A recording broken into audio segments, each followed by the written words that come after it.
I don't know why this feels like a different episode. We're in my kitchen, It does. my Hello. very yellow Martin. kitchen. We are live, We and are. I don't know if anyone's going to join us, but you can watch this obviously afterwards. So, what is it you're cooking, Molly? I'm cooking up a storm, is what I'm cooking. So beetroot, my favourite veg at the moment. Absolutely love beetroot. So sweet, so nutritious, got really earthy flavour, and it's just the colour. I think I'm literally such a girl. Like, yeah, such a girl. I can say that. I just love the colour pink. Um, so yes, love this veg. I'm gonna do roasted beetroot with a cashew kind of like cream. I called it a ricotta, but me and Holly had a little conversation before this, and we were just kind of figuring out what makes it kind of like a ricotta alternative, which I will delve into later. So yeah, kind of doing like a creamy ricotta cashew sort of cheese thing on sourdough toast. Lovely. Where'd you get Delicious. your sourdough from? Let's go.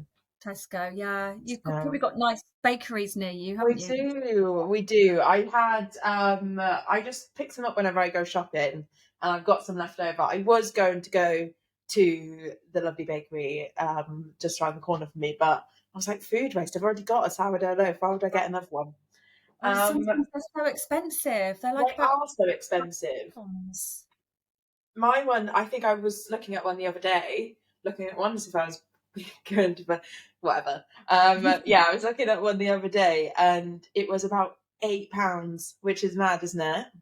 Wow, Yeah, £8 for a loaf of. a loaf of bread, a loaf of bread, £8, crazy, crazy, crazy. Right, I'm going to start by washing this. The great thing about beetroot is these lovely stems. They are so delicious when roasted. They just add like a really good texture. Oh, And they're quite fresh, and they've just like got a nice bite to them. So I'm going to leave these on. Some people leave this on as well. It's kind of the root. It looks like a rat's tail to me, and I don't yeah. like it, so I do take it off. But I have seen people that keep it on. So for Okay. today, I am going to cut it off, but I'm just going to wash it from the sink, which is over here. Seconds. I think there is a kind of like tendency to take the skin off as well, which I don't do because one, I can't be bothered, and two, all the nutrients is in the skin. Yeah. All of that is in there. So it's really kind of like why get rid of that? And often when you are peeling beetroot, because the skin is quite thin, it's similar to a potato, you just end up hacking quite a lot of it off, Yeah. which is waste. Yeah. Can I ask some questions then as you chop? So if I'm going to roast beetroot, Yeah. I would take off all the roots and the Yeah. stems, and wrap it in foil and then roast it for like ages, Yeah. and then take the skin off when it's roasted. So how are you doing it then to make it so much quicker?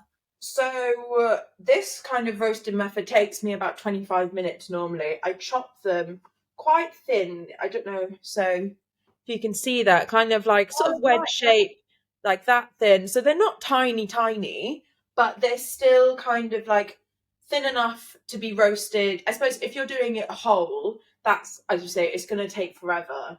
And Yeah. obviously for the purpose of today's sort of recipe, this is kind of like brunch, where sort of half an hour or whatever to cook something up. And yeah, so we're going to go small bites. It's also on toast. You don't want a whole bloody beetroot on a slice of toast, do you? It might be a bit much. So yeah, I'm going to do the whole beetroot. I just kind of like cut them in sort of like random chunks. It just kind of adds a bit of texture, adds a bit of fun. Bit of fun. And I you feel won't like I'm on This Morning or kind of like Saturday Kitchen Live. I'm loving it. come in and pair a wine with it, don't you, in a Oh, minute? And sort of hand you a glass. gorgeous. Maybe that's what you can do. You can be the wine girl. I should have got all of my I should have got all of my pots and pans out beforehand, but I didn't do that. So excuse me a sec. There we It's go. okay. It's our first go at this, so you Right. know we're kind of learning as we go, aren't we? So It's you won't take the skin off then when you after you've fun. roasted it. Keep it on. Oh, okay. I keep it all on. I think it adds kind of like it goes quite crispy, and particularly with this recipe, um, like we've got sort of like the agave syrup, which caramelizes it, and then obviously like a little bit of oil. So you kind of get like these just like really nice sort of crunchy sweet bits, and Mm. the skin just kind of like really amplifies that. So I have got in here. I wish I need a studio. Is basically what I'm getting from this. Now I need a whole studio. I need better lighting. To show We'll you get all what there. I'm We'll cooking. get there one We'll day. get there. We will get there. So all the beetroots in here, kind of like line them all. They're all kind of like they've all got a nice bit of space. Yeah. I'm not too precious about things like this as well. Like I don't think it needs to be kind of like each one has to be on its own with like a 2 centimeter space around them. I'm Yeah. very much chuck it all in the pan, cook, Put it in. and go from there. So do some oil, which I'll just do that. Bit of agave. Oh, Jake, hang Some on. I'm just going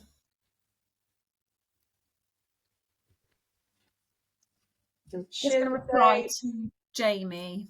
He's trying to get in, I think. I think with this recipe as well, if you don't want to use chili flakes, you don't have to. You can use sort of like a different herb.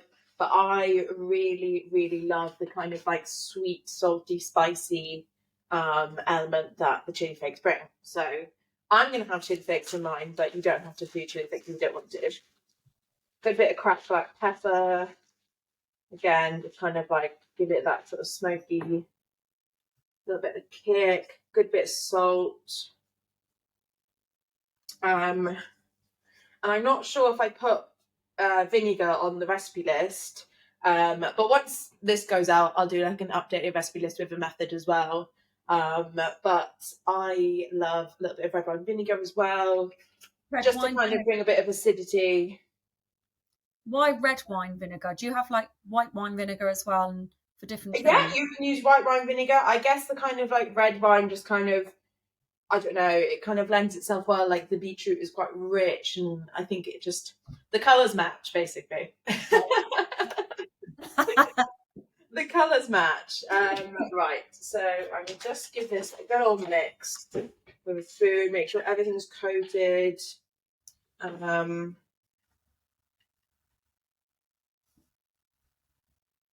Lovely. and I this is almost kind of like the hardest bit, really, sort of prepping this and then cooking it, because the cashews yeah. is just a case of blending it all. So that is all in there. You can already see the kind of like the juices have started to come out. You can't see, but they are there, I promise. And as well, kind of like those juices, you're going to use them at the end to just kind of like use as a little bit of a sauce on top, which is delish. So I preheated my oven. So on gas mark 6, I'm going to put it in there for 25 minutes. You might need it a little bit longer depending on your oven. I've got a gas oven, so that tends to just be a little bit hotter. But you Yeah. can kind of cook these for about 25 minutes, 30 minutes, sorry, or just until they're kind of nice and tender. So I'm going to stick this in now. Okie doke. Wash my hands because they're covered in pink. I was going to say that. Yeah, it's a bit of a nightmare, isn't it, with the staining, like your chopping boards, your fingers. You look like you sort of murdered someone It does afterwards. look like a murder scene. It really does. But I love that also. I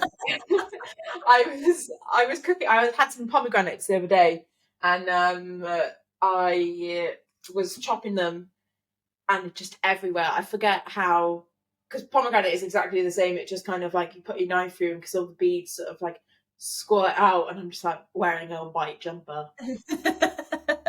covered in it. covered in it. Right, I'll put this away for 1 minute. So, should we maybe discuss about using sort of like cooked beetroot versus non-cooked beetroot? Because you said earlier you were going to sort of do the recipe, but you only had cooked beetroot. And this recipe will definitely work for that. You just obviously need to reduce the cooking time. I wouldn't put as much liquid in. Would I put as much liquid in? No, I would put as much liquid in, actually. I'd sort of do the same kind of like oil and agave measurements. But yeah, just kind of reduce the time because obviously the beetroot is already cooked, so it's quite soft. You probably want it in like a really hot oven for about 10 to 15 minutes. And that should still sort of give it that kind of like caramelize, the crispy, all the good things that I love about cooking raw beetroot. Okay, I'm just trying to let Jamie in, sorry. No worries. Shall I wait for Jamie? Yeah, let's see if we can. Is it time to clean up?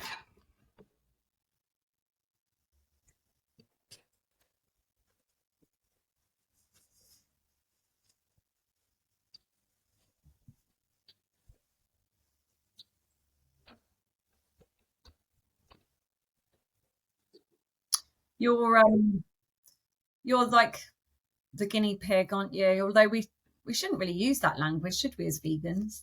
I heard someone say that before, you know, you're the guinea pig, and it's like, well, it's kind of like implying we're using guinea pig for animal testing. Yeah. This isn't quite animal testing, this is just cooking. It's fine. It's absolutely fine. Shall I go onto the cashews or should we wait for Jamie? I feel like we could also, when this gets uploaded, we can just have a chat. Yeah. Go for it. Right, so these cashews have been soaking in boiling water for about an hour now. So nice and soft. You literally should be able to just kind of like squeeze it in your finger. This is a really bad example because it's not really happening for me. But yeah, they're soft, they're tender. I'm just going to drain the water out of them. And then we want to put them in a blender. So I just have like a smoothie blender. You can use a food processor.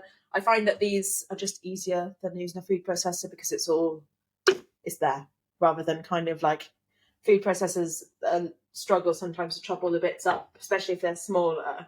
So I'm just going to drain this.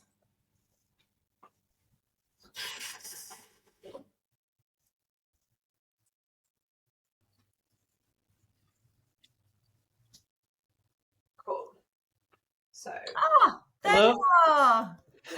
Oh, how's it going? Hi, How are you doing? How are you doing? Good, thank you.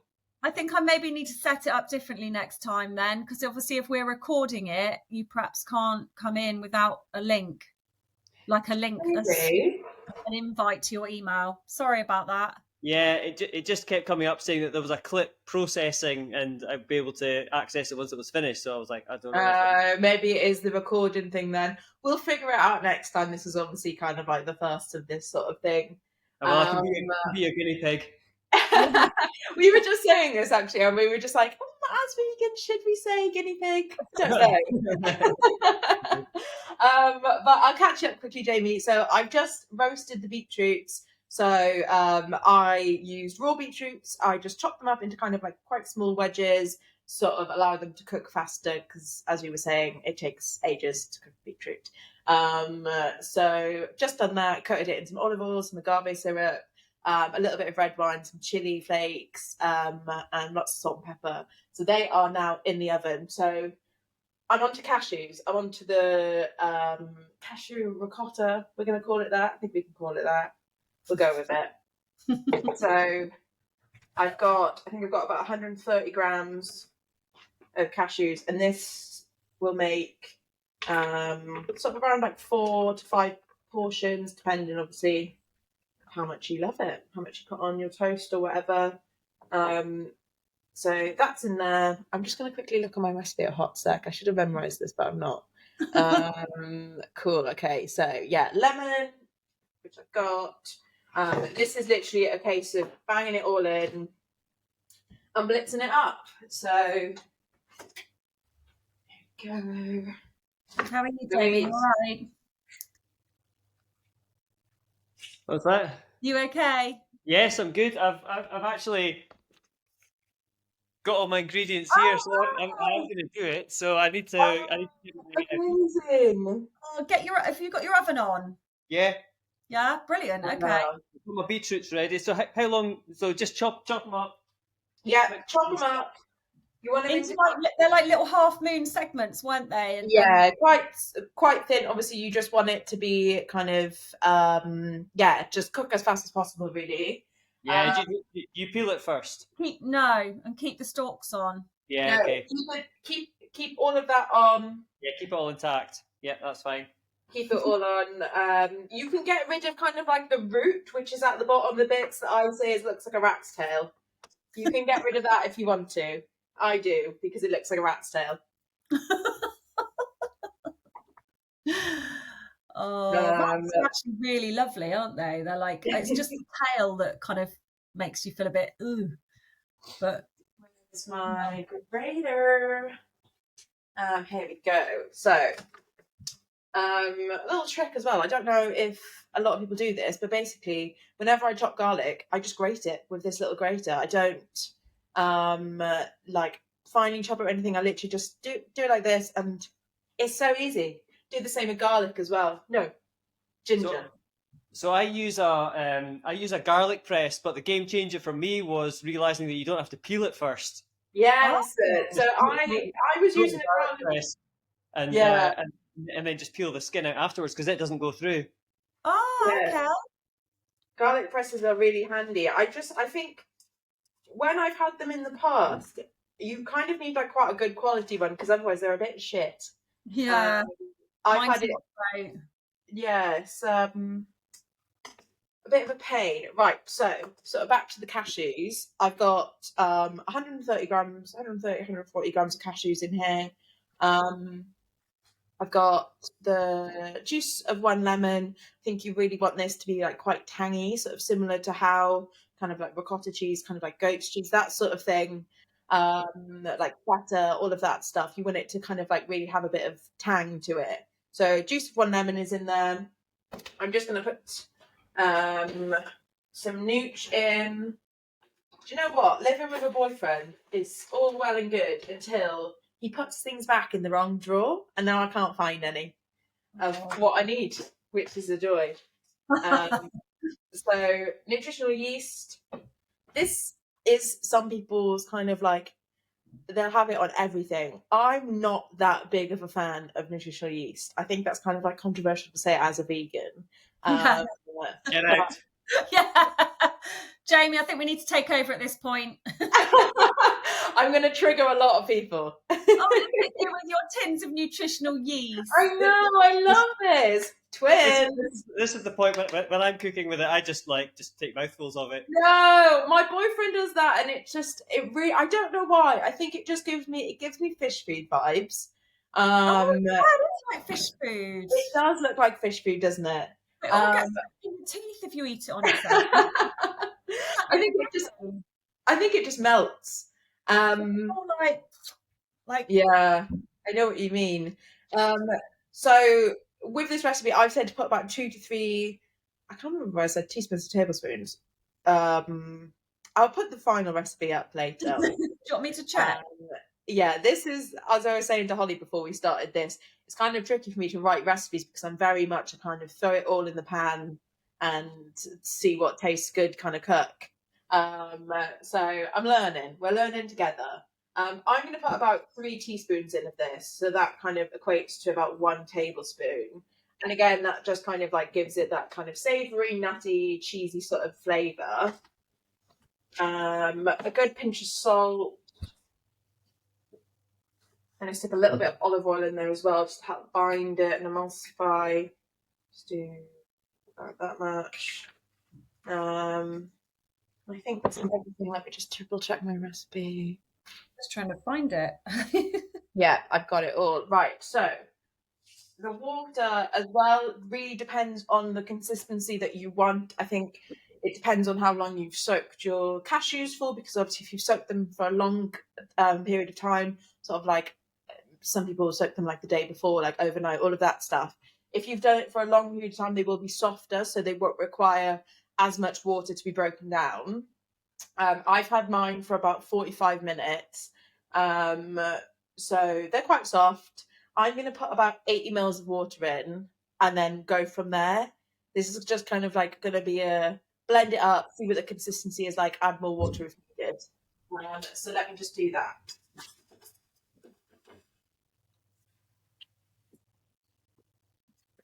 You've also got the kind of like olive oil and lemon juice in there as well, which obviously are additional liquids, so that will bind it all. Yeah, I realised I've not set time for the beetroot. Well, that's okay. I think it's been in 10 minutes. Yeah, so that's fine. Right. Get all that going. I don't know whether to mute myself because basically I've got a blender and it just makes the worst noise. It sounds like hell. So I might mute myself just while I do this because I don't want to inflict pain on anyone's ears. So let me just do that a hot sec. Never a good noise, is it? Can I mute myself? I don't know if I can. Here we go. Yeah. Are you catching up all right, Jamie? Yeah, so cashews, lemon. What else goes in that? Olive oil, Olive oil. garlic. I don't know if there wasn't mustard, was there? I don't think it was mustard. Garlic. Oh, and you nooch. Oh, yeah. Of course. So are you going to be coming to Vegan Camp Out after all? Yeah. Yay! Yep, slacked off the wedding, so That's the right decision. correct. Fantastic. We get to meet in person. Yeah, that'll be great. I'm looking forward to it. I was there last year. It was amazing. Oh, I know. Oh, yeah. Well, obviously we haven't been before, but looking forward to it.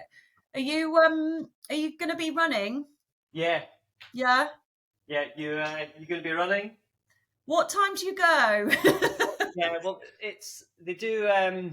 So it's for. I think the park run is quite close. So Lena will organise a bus load. So it starts at 9 o'clock. Obviously, it's the park run. So we'll probably be leaving about 8:15, 8:30, something like that. But it's amazing because there's so many vegan runners. It just takes over the whole thing. Yeah, okay, I'll definitely be there. Might try and drag Molly along, but she might still be asleep. Or refusing to run. On my holidays? Maybe, we'll see. So I've just blended it up. 80 millilitres is actually perfect. Is the perfect amount of water for this. It's still kind of like, I don't know if you can see, but it's still it's very smooth. It's blended. Obviously, it just sort of really, this is kind of like quite personal preference. So like if you want it quite smooth, blend to your heart's content, add more water, maybe add a bit of milk if you want it kind of like quite like a thin sort of like spread. Yeah. But for me, this is perfect. So I'm just going to put this into a bowl. And sort of like what will happen is obviously we're going to use this now, well, when the beetroot is ready. And I've got it all on my fingers. Tastes delicious. So yeah, we're going to use this now. What did you say, sorry? She's cooking it too now, but it'll be your turn next time. Yeah. It'll be your turn next time. The only thing with this jug, I love my food processor, love my blender, but this is just a pain in the ass to get anything out of. Isn't it? I know. Is that a NutriBullet, did you say? It's a Ninja. Oh, right. Well, the It's NutriBullet is just as bad. You can't get it out of. Yeah, I think the NutriBullet, the sort of like this. What is this called? What is this? A jug? A pot? No. I don't know what this is called. Why are we so? What is this called? A container? Yeah, the blender. Blender. We'll call it a blender. Yeah, it's a blender jug thing. Yeah. I suppose. Oh no, flask. It does. 2 minutes of everyone's life that we've just taken from them, just trying to figure out what this is. So, hang on. I'm just going to wipe my hands because I've got cashews everywhere. So, yes, we're going to use this now, which is perfect to do.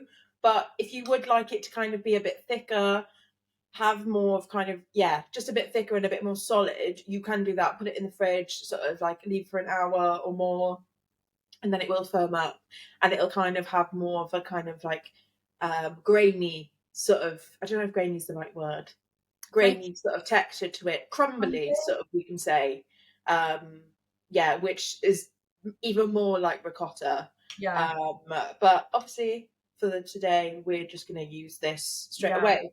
Actually saying that, how long? I'm just going to pop it in the fridge while the beetroots are cooking. Yeah, I feel like things always taste better when they've kind of been left for a bit. Like if you make chili or something. Everything. Yeah, the next day, like all the flavours, or a curry, all the flavours have kind of really... you've got to really let things kind of like sit together and just kind of have a fun time, leave them do their thing. And then they'll just taste even better. So this is kind of it really. Like the beetroots we'll leave for like another, I'm gonna ramp the heat up. We'll leave them for another 10 minutes, would you say? And then another 10 minutes. Yeah, we'll leave another 10 minutes. And then what I'm going to do, toast the sourdough and just kind of load it up. I'm going to top mine with basil. I know I said on the ingredients list you can do dill, but I didn't have any dill, which is silly for me to put that in the ingredients list. But you can really use kind of like whatever herbs you've got lying around.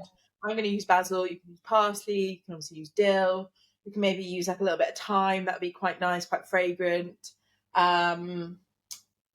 Maybe coriander, I suppose. I think it's just really, it depends on what you've got. You just want something like just to kind of accentuate the flavours, we'll say. Make it look pretty, so when you post it on Instagram, it looks good. Exactly. That's my life. I put sunflower and pumpkin seeds on everything. That's such a good... Ooh, should we put some pumpkin seeds on this? I love it. I feel like this is just kind of like, instead of an actual recipe, it's just we're all cooking together and we're all vibing, we're all just figuring out what tastes good, and the end will be whatever we cook. I think that's the way.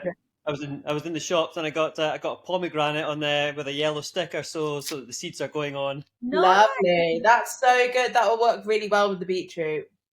I think Jamie should do the next one, and I'll just. I love it. Holly, what are you going to do for the next one? I've no idea. I'm terrified. I mean, You make some lovely foods, though. I know, but I don't do it on camera, talking to people at the same time. I'm going to have to do something. I don't know. You've got it. I feel like what's quite nice about it doing at this time is like you're not doing dinner. You know, it's lunch, it's brunch. You could do something sweet, you could do something savoury, you could do something, I don't know, do bloody porridge if you want to. Up to you. It's me making porridge. Or the Quaker Oats microwave one. Stick it in there.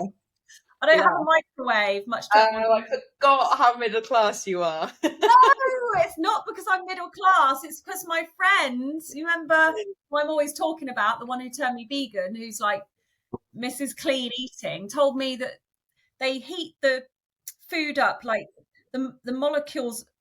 What was it? Because the radiation it changes the structure of the food so that your body. You are right. You are right. I think we got sent some squeaky bean stuff the other day, as we were saying on the podcast, and I had one of their tortillas. Tortilla. I keep going to say as if like tortillas and like the bread, not it's like a potato omelette. Yeah. I had that, and I microwaved that, and it would have just been so much nicer if I sort of cooked it in the oven or in a pan. Yeah, but they are so useful, and I think they save money, and like fuel, like, you know, I feel like they are what air fryers are to us now. yeah. When did the microwave come out? Sort of like 80s, earlier than that? Yeah. Yeah. Yeah, my granddad loved it. He'd always be like, look at, he was so impressed. I was like, Yeah. wow, that's It's good. literally the air fryer. The microwave is the air. No, the air fryer is the microwave of our generation. Yeah. But Yes. it is annoying because if you just want to heat something up, you've got to then get a pan out and then you've got to wash up the pan, and it is, yeah, it's a pain. So I am considering getting one again. Yeah. You need an air fryer still. I know. I know. Hopefully next week. See what I can do, babes. I'm coming into the office on Tuesday, so Okay. make sure you're there with my air fryer. Lovely. Have you got an air fryer, Jamie? I do, yes, but I need to use it for more. I use it for chips. I use it for doing tofu. I'm exactly the same. I feel like I wish I was more creative with it, but I'm just not. I just do chips and tofu and just sort of like anything like roasted. My friend started doing green beans in the air fryer, which are very, very nice. Just kind of like salt, pepper, and oil, and some like you get quite crispy green beans, which are tasty. But yeah, I mean it's great. I would not have it. Would not have it. Yeah. I want to do the you know, like you do the summer rolls, but then you can put them in and it basically cooks them. So you know, with like the rice paper, so they go crispy. Yeah, I wonder how you would do that, because have you ever made the sort of like crispy summer roll dumplings? I think that's what they would call them. Have you ever done that Made before? them crispy. I soak the rice paper for, I don't know, 30 seconds or whatever, and then put all your bits in, like tofu, and just kind of like roll it up and eat it. Roll it up and eat it. It's a bit slimy. Well, I really like that, but then I've also was doing it was like a TikTok thing, and then I was just doing it every day of the week until I couldn't look at it anymore. So my obsession meal it was. So I would do that. You need 2 layers of the summer rolls, not rice paper circles. You need to put 2 on top of one another, sandwich them together, soak it as you would. But I filled mine with kind of like Chinese leaf cabbage, chopped up really fine, carrots, tofu that you crumble in, mushrooms, whatever you've really got lying about that's kind of like got quite a like nice firm texture, doesn't piss water everywhere, whatever. So yeah, chop that up really fine, bit of soy, sesame oil, all the good things. And then you just spoon that into the rice paper, fold it up as normal, and then you fry it. But basically, because the rice paper is so sticky, I would be cautious to do it in the air fryer almost, because it would it stick unless you kind of like really greased up the basket. I suppose you could do it that way. Can you put a little bit of greaseproof paper down, or would it? You can get specific greaseproof paper. That's a hard word to say, isn't it? Greaseproof paper. There we go. You can do that, but obviously with an air fryer, the whole point of it is that it circulates the air. So you need something that the paper will trap it from the bottom being cooked. So you can get ones that have like little holes in. Which obviously you can do it that way. I always put greaseproof in, to be fair. I can't bother to clean my air fryer all the time. What bread have you got, Jamie? Sorry? What bread have you got? Oh, I made it. Yeah, I made bread. Wow. That's a big old loaf. Just in a bread maker, but it's I started doing it in lockdown. We were like probably like 90% of the population. We had a bread maker that was in a cupboard. Yeah, I've literally got one underneath the stairs right now. So, remember in lockdown when suddenly there was no bread? Yeah. We got a big thing of bread flour and yeast and stuff and started making bread, and Nice. Never look back. Yeah, there is wake something up to the smell of fresh bread in the morning. Yeah. There's something so wholesome about making your own bread. I love it so much. I've sort of really been trying to do more of it because it's so much cheaper to make your own bread. Bread is so expensive now. You can spend like £3-4. We were saying at the start, kind of sourdough from a sort of a baker's or whatever. £8 I got charged the other day, which is just, astronomical. It's crazy. So yeah, it does seem more kind of like cost effective to make your own, and you can just brag about it as well. My lockdown project was sourdough. I figured out how to make sourdough, and it was amazing. Yeah. But like when your life started, then there's just not enough time, and Yeah. Ages. It's like keeping a child alive, isn't it? Yeah, it takes an entire weekend to make a loaf of bread. Oh, I love it. You do everything, Jamie. So you're making bread. You're in a band, aren't you? Yeah. What do you do for a day job?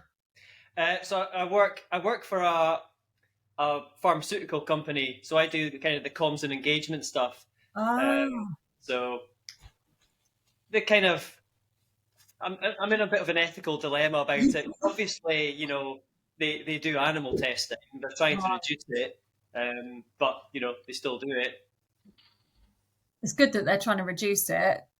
Yeah, I mean they have to do it. There's like some countries where it's just the rules that you can't market your products. You can't have those medicines unless they've been fully tested. Yeah. But I think testing on animals is not. It doesn't tell you anything really. We need to get from it. Did you see the episode with the CEO of Cruelty Free International? Did you listen to it? Yeah, I mean that really shocked me that it's still going on so much in the UK, and how, like you say, there's rules that they have to do this. Yeah. But actually it's not effective, and there's better ways of doing it. It's just insane. Yeah. So, it's a bit of an ethical dilemma when you work for a company that does do that, but there's no other way at the moment, and hopefully we will move forward, but it has to change from the top. Yeah. This is the thing, isn't it? I think especially when it does come to your job as well and it's your income, it's very tricky to kind of put your morals first. Obviously you're not going to go and work for a bloody what's the word, abattoir. Like, you're not going to do that. That might be a step too far. But as you say, change comes from the top, and it's really good that those initiatives are happening and those conversations are starting. Things like this take time. Businesses have been functioning in that way for years and years and years, so it's not going to be something that changes overnight, but it's really positive that they are making the steps to change. Yeah, I'd rather run a vegan cafe, but there you go. Wouldn't we all? This is it. You can't always, fully align every aspect of your life, can you? Even though we try. I mean, it's like just doing your best. Yeah, my son, he's not vegan, and like he's got worse and worse. Just saying, like, is it meat? And I'll be like, no. Oh, I don't want to eat it. So then I have this moral dilemma. I'm like, well, do I just keep disappointing him day after day because I'm not feeding him meat, or it's just too hard. It's a hard old thing. I just let my husband deal with that. I'm like, okay, I want to behind my back get chicken and feed it to him, fine, but I don't want to look at it. I don't want to know. Stay out the room. Yeah.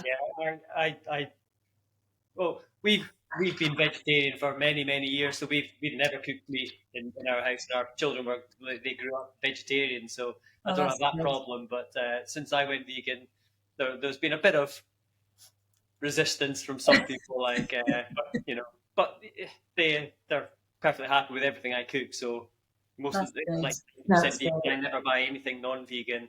Yeah. If one of my kids wants to go and buy a egg meal deal from Tesco, then fine, they go and do it with their own money, but I don't pay for it. Yeah. Exactly. You can't control everything, can you? Because it'll just it might have a negative effect, if you try and force someone to eat in a specific way or whatever. It's just all about education and just sort of enticing them through food. Cook them this recipe, they'll love it. I think you've said it before on people on the podcast have said it. I think cooking food is activism. For sure. Definitely. For sure. I think this is like giving them something really nice to eat, or putting up Rate My Plate. I think that's where it starts the most. Yeah. It's You infiltrated. Oh, it's hilarious. It's so funny. I know. Remember we were talking about it, Molly? What were we talking? Sorry, what was Rate that? My Plate. So I said, I think the vegans have infiltrated Rate My Plate. Has that definitely happened? Yeah, and then the next day I saw that Jamie had posted on there. I love that. You're a celeb. A couple of things on there. There was one I posted last weekend, and it was, oh my god, it was a vegan lasagna, and oh my god, the comments were hilarious. Yeah, you can't call it vegan, you know, all the usual stuff. Yeah, you can't call it a lasagna. It's like, well, the lasagna, like you said, the lasagna is the pasta. So yeah, so funny. People get so protective of words, don't they? I'm just going to come quickly back to the beetroot, hot set. Okay. So I just checked it. I realised my oven wasn't on as hot as I needed it to be. So that's one cock up that I'm just trying to amend now. I put it on the highest heat, but it only probably needs another 5 minutes, I'd say, and then it's good to go. As I was saying, I kind of like having a bit of bite to the beetroot. It kind of, just is nice, especially when you've got kind of like a really soft cheese. It just kind of... I was asking you, wasn't I, whether you could use pre-cooked beetroot, but I think that would be it would be a lot softer. So I think it's You could definitely do that. You could definitely use cooked beetroot. You would just not need to cook it as long. And the texture might vary a bit more. Like, I don't think because it would be hot, it would be cooked, obviously, and then you would cook it further, so it might just be quite soft, which is, if you like that, that's good. You know, it's just all about personal preference. But yes, we are almost good to go.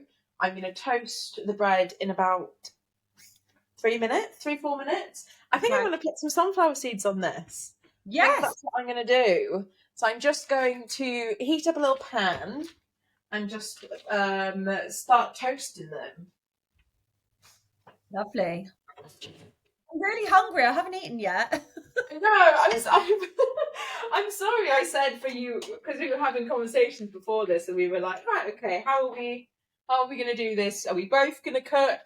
But I think we sort of decided that whoever's cooking, the other person speaks, and it feels like a proper cooking show.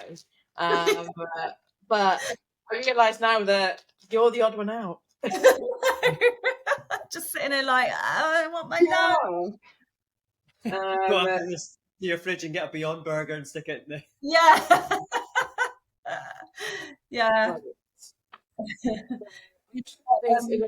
A dry hot pan, turn the pan all the way up. I normally put them in kind of like, you can just preheat the pan and make it quite hot, but I find that especially with pumpkin seeds, they start like popping really, really quick before they're kind of toasted. So I like to sort of put them in a pan of like not quite preheated, and just let them sort of toast before they go all poppy, and because they kind of go a bit like popcorn, don't they? So I do that. I do put a little bit of salt in there as well. You don't have to do this. All of this is optional, of course. You don't even have to put the seeds in if you don't want to, or the seeds. I feel like James Martin. I really do. But not. We don't want to compare to James Martin. No, don't. The margarine thing was ridiculous. I know. So dramatic, isn't it? Yeah. The work of the devil, I think he said. Very, very fun. On I think it was Rate My Plate or something about margarine, saying, "Oh, it's one molecule away from plastic," and I'm like, "Okay, right. I have a chemistry degree. I can take you on that one." There are lots of brilliant. Things. Yeah, oh my God, we need you here. We need you to write an answer for that, just so like we all know what to say when people come at us and be like, I think it's that kind of like one molecule away from plastic is used a lot when people talk about vegan food, particularly kind of like the processed foods. And I do get it, like it is a processed food, but I mean, there are a lot of laws in the UK that, stop things from going on the shelves if they're not sort of up to food standard. And I don't think I don't know. I'd like to think that it wasn't one molecule away from plastic. Yeah. I mean, Being a bit dramatic. even if it is, lots of things are one molecule away from something else, and they're completely different things with completely Yeah. different properties. So it's a complete non-argument. And Mm. also, butter is processed. Yeah. Yeah. This is it. I know. I mean,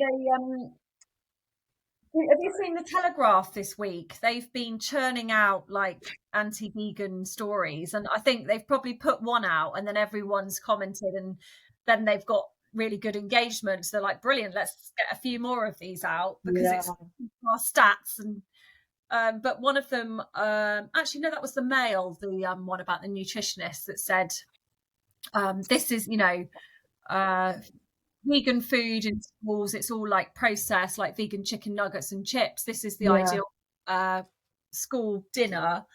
And it was lamb shepherd's pie. And I spoke to Lisa Simon and I was like, surely that lamb is minced processed meat, which is, you know, classed as carcinogenic. So how on earth is this nutritionist saying that that is, you know, the ideal giving your children? I mean, I get that vegan chicken nuggets aren't great either, but how can you compare the two? It's just, it's just very moderation. Everything in moderation. I think sort of people are so quick to just assume that if you eat sort of this type of food, you're eating it every meal, every day of the week, and that's not. That's. I mean, okay. Statistically, there probably are people that do that, but there's also people that do that with meat, sort of chicken nuggets and all of that stuff, which again, you know, they're processed foods. They've got additives, they've got preservatives, they've got excess oil, they've got like saturated fats, all of this stuff. They're in both of these types of food. It's just about learning to eat more with vegetables. Like people who have a meat diet, I'm not saying this is everyone, of course, but you know, there are some fruits and vegetables that they've never even tasted because they're so used to just kind of having that kind of 2 meat, 1 veg. Is that the same? 2 one veg. meat and 2 veg. There we go. One meat, 2 veg. I like that. Yeah, so they're so used to having that type of diet, and they're kind of, you know, people eat the same foods that they've been eating every single day. Well, not every single day, but kind of like they'll have set days of the weeks where they eat specific food, and they've done that for the last 10 years, you know, like curry Wednesdays, you know, roast on a Sunday, all of this type of thing. Like it's repetitive, and I think there's such a lack of education around food, and particularly kind of like whole foods, and there's such a phobia with vegetables, which I think as people have.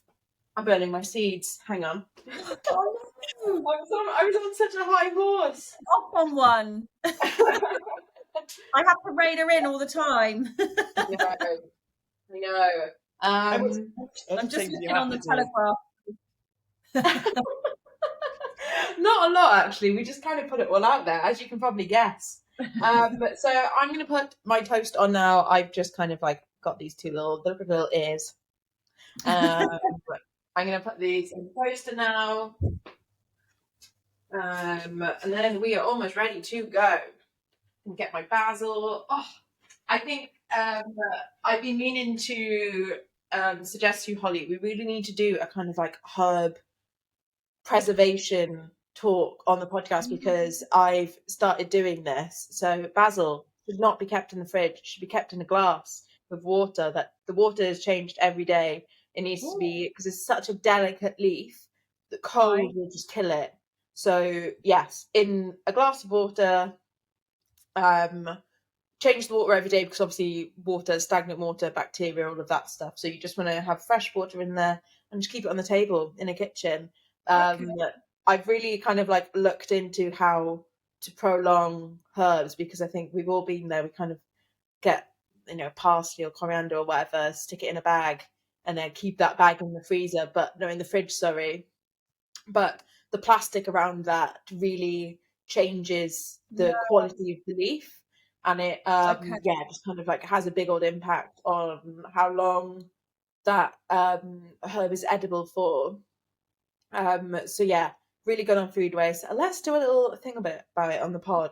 Yeah, let's do it next week because I need to know. I've got a mint plant and a basil plant on my windowsill, and The basil's just, I just can't ever keep it alive. I just don't Basil understand.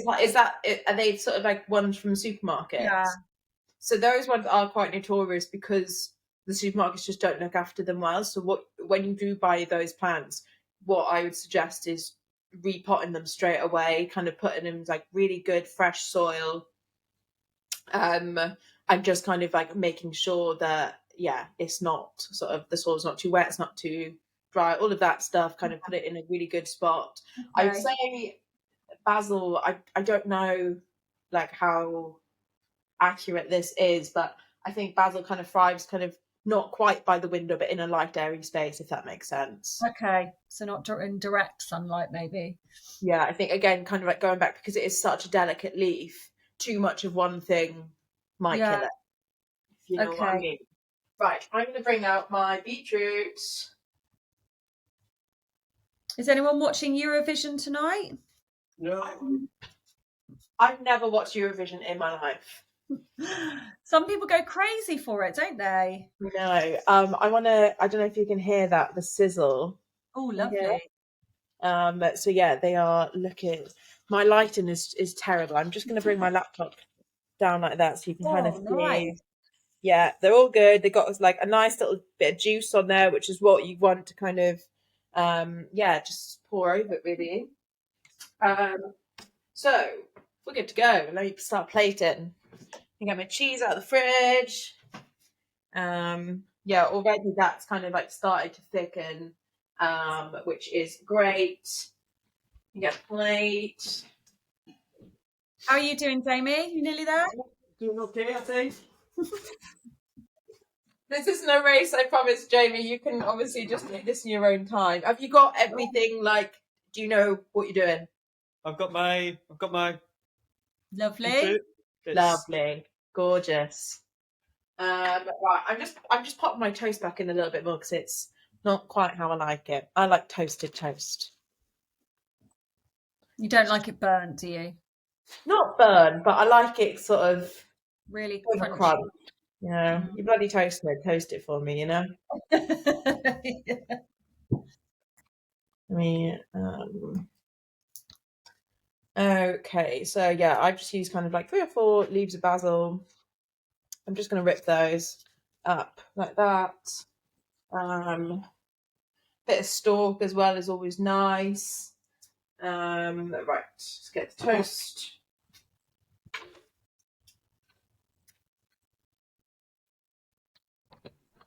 And let's get toasted. Right. So I'm literally going to use this kind of like butter almost. But apply it a bit more liberally than you would butter. You kind of want sort of like a tablespoon on each slice, I'd say. But again, so it really depends on your preference.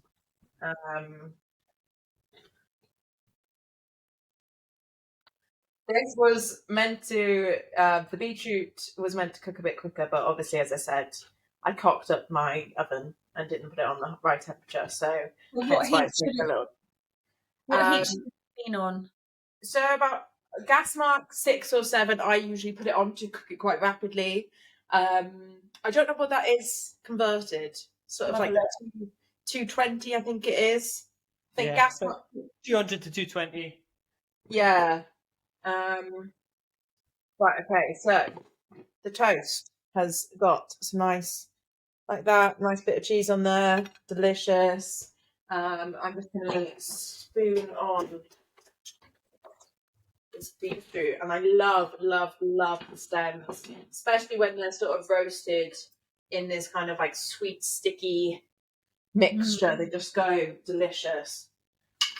Right. I'm really sad that I don't get to taste it at the end. Well, you can do it later. You can do it later. Okay. Fine, you can do this. I've got to get on with some work after this. Right.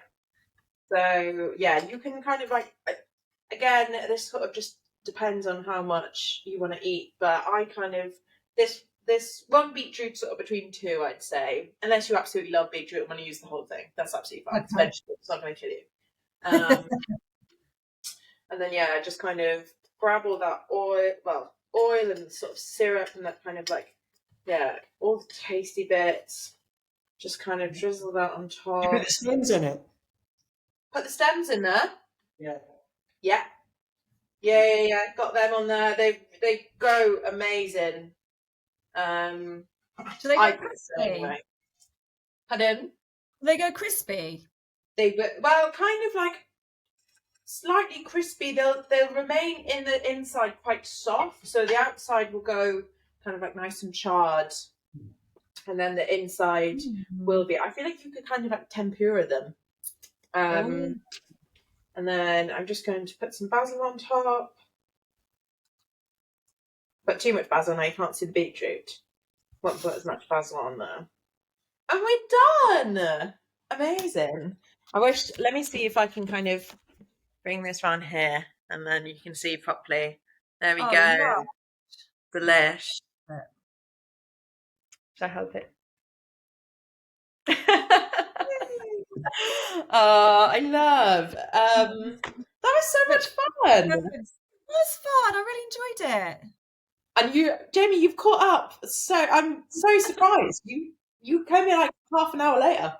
Wow. Yay! That looks amazing.